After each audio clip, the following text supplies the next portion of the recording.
کسی نے ٹافی بھی فروخت کرنی ہے تو تصویر لڑکی کی بنا کر بیچتا ہے. کسی نے جوتا بھی بیچنا ہے تو ایک اللہ اکبر دیکھو تو صحیح عورت کی تصویر کیوں بنا رہے ہیں اور یہ اتنی رسوا کیوں ہو رہی ہے؟ وجہ یہ ہے کہ کسی نے عورت کا معنی ہی نہیں سمجھا. اگر معنی سمجھ لیتے کہ عورت کا معنی کیا ہے پردہ، تو دنیا میں اس اللہ اکبر عورت کو اتنی رسوا نہ ہونا پڑتا. کہیں دنیا میں دیکھو تو صحیح اسلام سکھا رہا ہے. سبحان اللہ، رسوا ہونے والی خواتین وہ رسوا ہوتی ہیں، لیکن اسلام ہمیں سمجھا رہا ہے غیرت مند اللہ اکبر کبھی ان چیزوں کو برداشت نہیں کرتے. ان کے دل میں کس طرح کی غیرت ہوتی ہے، اس غیرت کو دیکھو. سیدنا موسیٰ علیہ الصلوۃ والسلام مدین کے کنویں میں بیٹھے ہوئے ہیں. اللہ اکبر ابھی دعا کر رہے ہیں، سوچ رہے ہیں. اچانک دیکھتے ہیں با شرم با حیا دو بیویاں اپنی بکریوں کو لے کر الگ تھلگ کھڑی ہوئی ہیں، اور لوگ اللہ اکبر اپنے اپنے جانوروں کو پانی پلا کر جا رہے ہیں. سیدنا موسیٰ علیہ الصلوۃ والسلام نے آواز دے کر فرمایا، اے بیویوں کیا وجہ ہے تم لڑکیاں بچیاں ہو کر تم ادھر کھڑی ہوئی ہو، اللہ اکبر خواتین ہو کر ادھر کھڑی ہوئی ہو، تم اپنے جانوروں کو پانی کیوں نہیں پلاتی؟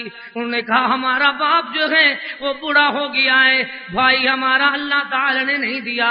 اب وجہ یہ ہے کہ یہ لوگ اللہ اکبر پانی پلائیں گے اپنے ریوڑ کو، جو بچا ہوا پانی ہوگا ہمارے جانوروں کے کام آئے. اللہ کے رسول کی غیرت نے برداشت نہ کیا. یہ بیویاں ایسے کھڑی رہیں اور لوگ پانی پلاتے رہیں. انہوں نے کہا ایک طرف ہو جاؤ. الگ کیا لوگوں کو، پانی نکالا اور اللہ اکبر سیدنا شعیب علیہ الصلوۃ والسلام کی بیٹیوں کے اللہ اکبر اس ریوڑ کو پانی پلا دیا. وہ جب بر وقت پہنچتی ہیں تو جا کر اپنے باپ کے سامنے کہتی ہیں. باپ پوچھتا ہے آج بر وقت کیسے آئیں؟ وہ کہتی ہیں قوی الامین، ایک طاقتور امین زندہ دل آدمی وہ کھڑا ہوا تھا، اس نے ہمارے جانوروں کو ہماری ریوڑ کو پانی پلایا.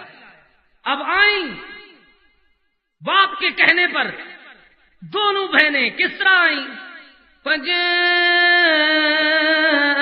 إحداهما تمشي على استحياء قالت إن أبي يدعوك ليجزيك أجر ما سقيت لنا فلما جاءه.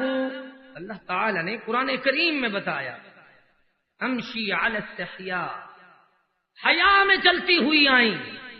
یہ حیا آج ہمارے ہاں ہماری اللہ اکبر مسلمان عورت کے دل میں پیدا ہو جائے تو یہ ماں عزت والی بنے گی. اس کی اولاد اللہ تعالی کے فضل سے عزت و عظمت والی بن جائے گی.